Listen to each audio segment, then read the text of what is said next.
पत्रकार मित्र, मी मनापासून आपले स्वागत करतो. या ठिकाणी गेली अनेक वर्ष खरं तर नवीन वर्षाच्या पूर्वसंध्येला आपण भेटत आहोत.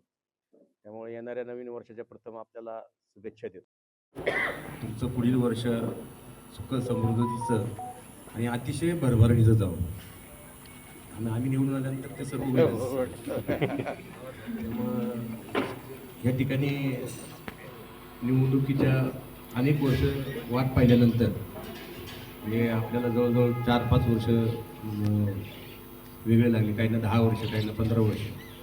परंतु 2017 नंतर 2025मध्ये 26मध्ये निवडणूक होत आहे. त्यामुळं उत्सुकता 9 वर्षानंतर म्हणजे 9 वर्षाचा मुलगा 18 वर्षाचा झालेला. त्यामुळं सगळी समीकरणं बदललेली आहे. आणि परंतु लोकसंख्येतही वाढ झालेली आहे, विचारसरणीमध्ये वाढ झालेली आहे. विकासात्मक दृष्टिकोनातून जे आव्हान होतं ते पेलण्यात अपयशी ठरलेलं पूर्वी असलेली सर्व लोक तेही सिद्ध झालेलं आहे. त्यामुळं प्रत्येकाला नवीन नाविन्य करण्याच्या प्रयत्नामध्ये कधी कधी लोक निकाल वेगळा देतात, परंतु त्याचं प्रायचित्त किती मोठं असतं हे आमच्या प्रभागात पाहायला मिळतं. त्यामुळं ह्या सगळ्या परिस्थितीचं आम्ही भान ठेवून या ठिकाणी नियोजन केलं. माझे मित्र शेखर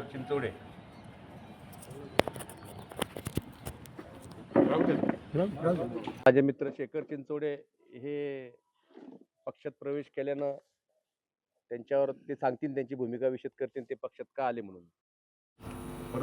परंतु अतिशय म्हणजे आम्हाला जी उणीव होती ती उणीव आमची दूर झाली. आणि आमच्या एक सुदैवानं जे ही बेट असल्यागत आहे, म्हणजे सगळे भाग विभिन्न आहे. प्रेमलोक पार्क हा वेगळा, बिजलीनगर शिवनगरी भाग वेगळा, चिंचोडे नगर वेगळं, वाल्हेकरवाडी आणखी तिसरा, आणि मधला भाग खूप व्यापक झालेला आहे. आणि आम्हाला चारही कोपऱ्यातले उमेदवार मिळाले. म्हणजे आमचं एकाच ठिकाणचे सर्व उमेदवार नसल्या कारणानं प्रत्येकजण कस त्या ठिकाणी लावणार आहे. या निवडणुकीचे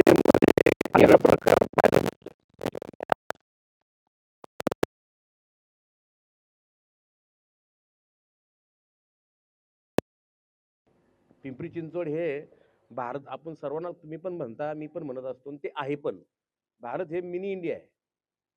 इथं कधीच कुणी कुणाला विचारत नाही तो कुठून आलाय, तो कुठला आहे. इथं त्याचा सातबार आहे, तो इथला टॅक्स भरतो, तो इथला मूळ किंवा तो इथला रहिवासी. आता राजकारणासाठी काहींनी असं काय विभाग वाईज, तू ह्या गावचा, मग आपण ह्या गावचे सगळे एकत्र होऊ, मग तू त्या गावचा, मग हे मूळ गाववाले, अशी वरवारी करण्याचा प्रयत्न चालू केलेला आहे. आणि तो अतिशय भविष्यामध्ये घातक आहे. कारण आम्ही जी मंडळी आहोत, आता मी स्वतः चिंचोड गावातून बोईरनगरला राहिलो, दळवीनगरला राहिला. इथं आम्ही एक कुटुंब सोडलं तर संपूर्ण उपजीविकेचं साधन म्हणून ह्या शहरात आल्यानंतर आम्ही इथलं आपलं गाव स्वतःचं तयार केलं. म्हणजे इथं सर्व फार केरळापासून तर बंगालपासून तर फार सर्व ठिकाणचे लोक या ठिकाणी, प्रत्येक जण आपापल्या पद्धतीने आपापलं, कोल्हापूर मित्रमंडळ, सातारा मित्रमंडळ, अकलूज मित्रमंडळ, सोलापूर मित्रमंडळ, प्रत्येक जण आपापल्या विदर्भ मित्रमंडळ, हे आपापल्या पद्धतीने आपापलं ते चालू असतात. परंतु ते त्यांच्या नातीगोती सांभाळण्यामध्ये, पण त्याचा राजकारणासाठी कधी कोणी उपयोग केलेला नाही. आता एक मोठंच प्रथा पडलेली आहे. त्यामुळं या राजकारणाला एक वेगळं वळण मिळेल आणि त्याचा निश्चितपणे आम्हाला लाभ होईल. कारण का आम्ही संपूर्ण परिसराचे आहोत, कोणत्या गावचे म्हणण्यापेक्षा कोणत्या परिसराचे आहोत. आणि मला आनंद वाटतो की जो प्रभागामध्ये आता आम्ही शेखरांना चिंचवडे, शोभाताई वाल्हेकर आणि मनीषा आडसूळ हे जे आम्ही जमलेलो म्हणजे उमेदवार म्हणून या निश्चित झालेली आहे. तर राष्ट्रवादी म्हणून सुद्धा पाहताना दादा अजितदादांचा चेहरा तो असा आहे की संपूर्ण शहर पातळीवर सर्व लोकांना माहिती. गेल्या 8 वर्षात दादांचं वर्चस्व नव्हतं तर काय परिणाम झालेले. महानगरपालिका कर्जबाजाराच्या उळक्यात अडकलेली, कुणाचा कुणावर अंकुश नाही, कुणाचा कुणावर मेळ नाही, तुम्हाला सर्व ज्ञात आहे. मी जे बोलतो हे सगळं तुम्ही त्याचे साक्षीदार आहात. त्यामुळे इतकं हाहाकार झालेला आहे. कोणाचा कुणावर कोणता नेता माझा टोळ्या तयार झालेल्या आहेत. आणि या टोळ्याचा एवढा दणका बसला या शहराला की शहर पहिल्यांदा आयुष्यामध्ये कर्जबाजारी झालेलं आहे. त्यामुळे त्याचा एक शहर पातळीवर आम्हाला राष्ट्रवादी म्हणून त्याचा उपयोग होणार की अजितदादाचा चेहरा. अजितदादाने हे शहर गेल्या म्हणजे योगेश बहल महापौर असताना भारतामधलं 5 नंबरचं शहर म्हणून त्याची शहरात नव्हे तर दिल्लीत त्याला पारितोषिक मिळालेलं आहे. पर्यावरणाचा बोजा म्हणजे आता पर्यावरण समतोलचं पर्यावरण दूषित एकदम शहर होऊ लागलेलं आहे. आणि छोट्या छोट्या गोष्टी आहेत, तुम्ही मोठे मोठे ब्रिज करणार परंतु ह्या ज्या अंतर्गत पोखरलेल्या गोष्टी आहेत त्या अत्यंत हानिकारक आहे शहराच्या दृष्टिकोनातून. कारण म्हणून 2001 साली मी जेव्हा आमची प्रभाग क्रमांक 17 ही उमेदवारी आमची जाहीर झालेली आहे. त्या उमेदवारीमध्ये मी स्वतः भाऊसाहेब भोईर, नंतर शेखर चिंचवडे, नंतर मंजाताई आरसूळ, नंतर शोभाताई वाल्लेकर असा आमचा हा पॅनल आहे. या ठिकाणी व्यक्त होण्यासाठी म्हणजे नेमकं निवडणुकीच्या माध्यमातून प्रभाग क्रमांक 17 मध्ये सामोरं जात असताना गेल्या अनेक वर्षापासून सातत्याने न होणारा विकास आणि तिथं PMRD आणि महानगरपालिका ह्या विळख्यात सापडलेली तो भाग आहे. त्यामुळं घराची हे करणं, तुम्हाला घर आत्ता पाडू नोटिसा पाठवायच्या आणि अनऑथराईज घराच्या संदर्भात गेली 30 वर्ष हे सातत्यानं चुकीच्या पद्धतीने राजकारण चालू आहे. तिथं दहशत पसरून त्या पद्धतीनं तिथं गप्प बसायला सांगा तिथं पाठीमागं दहशत पसरून त्या ठिकाणी वातावरण दूषित करायचं आणि त्याचं ते मतांमध्ये रूपांतर करायचं.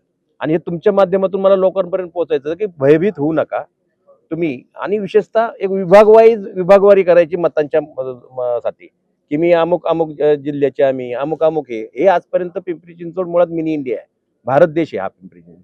या ठिकाणी केरळापासून तर बंगालपर्यंत काश्मीरपर्यंत सगळी लोक या ठिकाणी अनेक वर्ष सातत्याने गुन्ह्या गोविंदाने राहतात. मी स्वतः चिंचवड गावातून इथं राहायला आलोय. त्यामुळं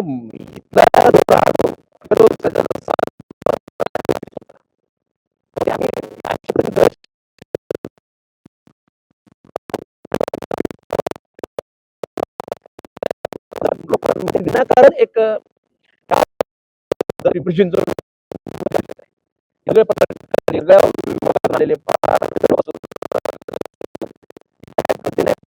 आम्ही त्या मतदान केलेलं आहे, त्यांनी आम्हाला मतदान केलेलं आहे. म्हणून हे जे वातावरण दूषित करण्याचं काम चालू आहे ते अत्यंत घातक आहे, भविष्याच्या राजकारणाला देखील घातक आहे आणि ते होऊ नये म्हणून आता आणि कामाच्या नावाने संपूर्ण वाटच लागलेली आहे. या ठिकाणी पाणी दिवसाआड येते. हे ज्या पाण्याच्या संदर्भातल्या ज्या समस्या आहेत, विशेषतः कचरा कुंडीच्या संदर्भातल्या समस्या आहेत, घंटागाडी डेली येत नाहीये, हे छोट्या मोठ्या देखील समस्याला साधं PMRD म्हणजे PMRD काय, त्याचं PMRDचं ऑफिस काय अधिकार काय दुबईला थोडी आहेत, PMRDचे इथंच आहेत ना. तर तुम्ही अनेकांच्या जागा डिलीट केलेल्या आहेत, तुम्हाला प्रॉपर्टी कार्ड देता येत नाही. मग इथं तुम्ही विकासही करत नाही, डिलीटही करत नाही आणि प्रॉपर्टी कार्डही देत नाही. नेमका उद्देश काय, हेतू काय आहे? आणि त्याचं राजकारण केलं जातं. म्हणून आजची पत्रकार परिषद मी आयोजित केली.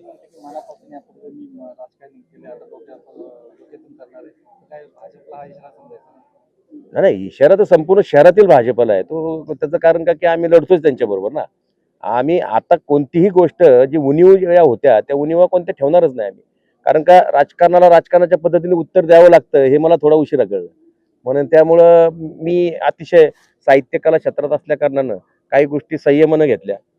काही माझ्या सुसंस्कृत स्वभावाला कुठेतरी धक्का पोचू नये, माझ्या व्यक्तित्वाला कुठं धक्का पोचू नये म्हणून अशा काही गोष्टी मी थोड्या थांबल्या. पण राजकारण हे राजकारण असतं आणि ते क्षेत्र असतं. ते मी थोडं मिक्स झालो होतो.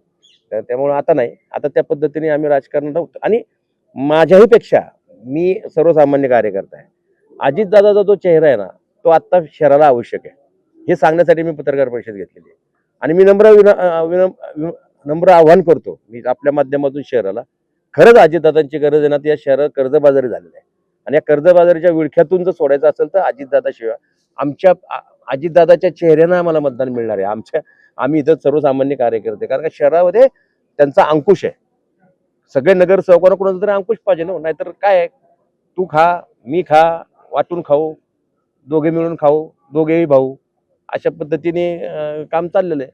राष्ट्रवादी पक्षात 2 दशक सत्ता जी आहे ती शहरावर होती, आता पुन्हा अजितदादाची सत्ता नाही असं वाटतं का? महापौर